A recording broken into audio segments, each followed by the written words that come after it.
Hey folks, Mr. Buzz from MrBudwv Backwoods. Actually, Mr. Buzz's front yard today. Didn't have a chance to get out. Got some chores to do, so forth. And anyway, I wanted to show you guys some of my knives. I've seen a lot of the guys are making knife videos, and I just wanted to share mine. My favorite is this one. Was actually a kit from Connecticut Valley Arms that I got in the 80s. I made the sheath. I done the artwork on the sheath. And you can see it's got some Celtic knotwork embossed in it, but over top of it, that if it's showing up on the camera, get a little bit of glare there, but I've got a traditional Mohawk design on it. It's high carbon steel. It does a really bang up job. I use this for just about everything. I've actually taken this knife, and you can see it's got quite a patina on it. Patina is a fancy word for it's starting to wear and tear.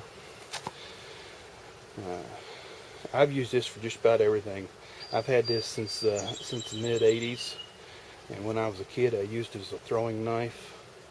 The handle on it is oak with copper rivets.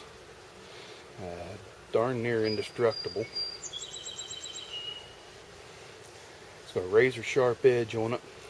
I've actually used this is my main hunting knife, and I've actually skinned deer with it and still been able to take it and hold it and go through all the ribs and break that brisket. This has went right through that breastbone, no problem. It's high carbon steel. It does throw a spark fairly well. I didn't bring my fire steel out today, but this is one of my favorite knives.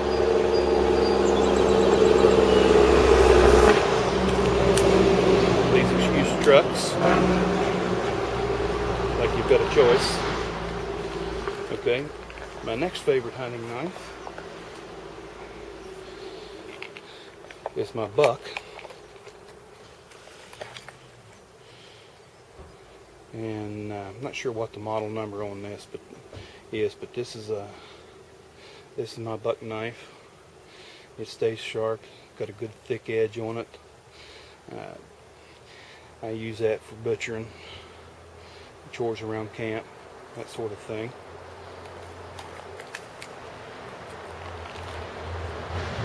More truck. I hate living next to a highway.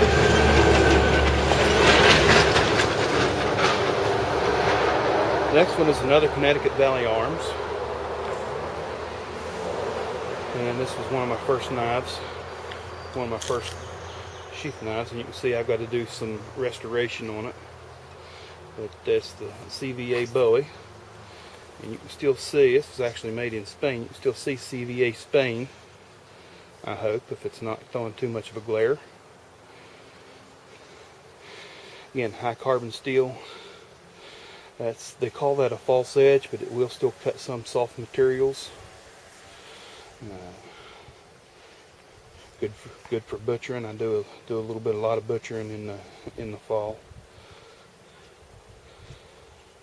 But, yeah, that's that one.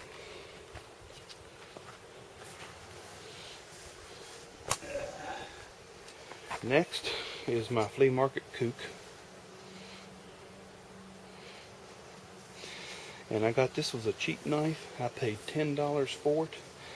I expected it to break the first time I used it. It did not. It's held up really good. You can see I've batoned the snot out of it. Just done all kinds of things with it. And it still holds a razor sharp edge. And it may be a fluke, because generally speaking, when I get a knife from a flea market, it doesn't do very well. Made in China. A friend of mine calls it a Chenet. But anyway, that's my big kook that I use as a mini machete.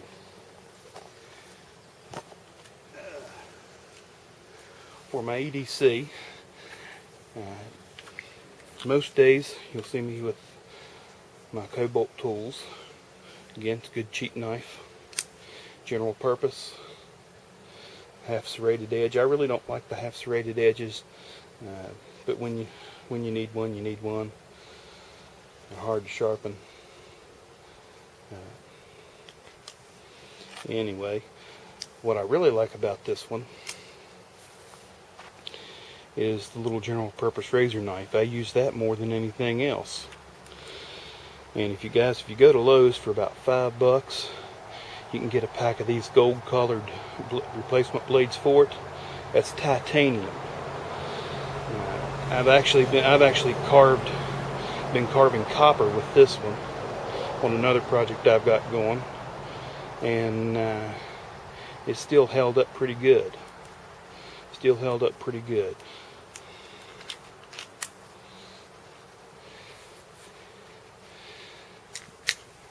I also like my little Gerber Easy Out. Good one-handed operation. And you're holding on to something, don't want to let go of it, but you need to cut it and flick it right open. It holds a decent edge. It's a good general purpose pocket knife. And other than my regular Swiss Army knife, let me grab it.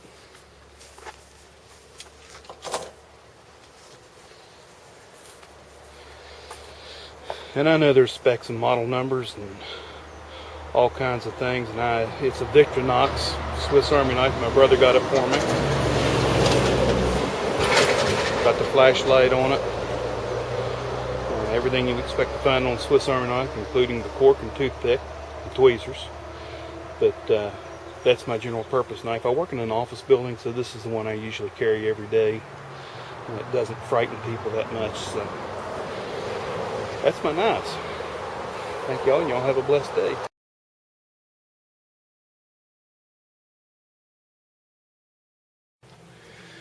Hey folks, MrBudw's Backwoods, and just for giggles I thought I would show you all my hat I made. Now I made this actually about 10 years ago, and I just keep adding little baubles to it.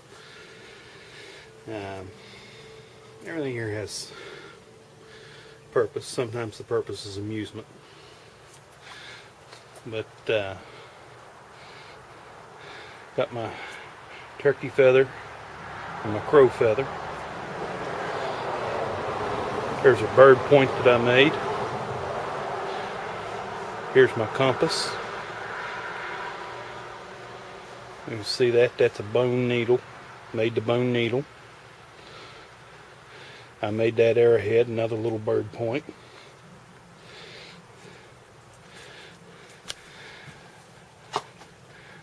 There's a place out where I grew up, it's got a lot of fossils on it, so when I seen that button I had to have it.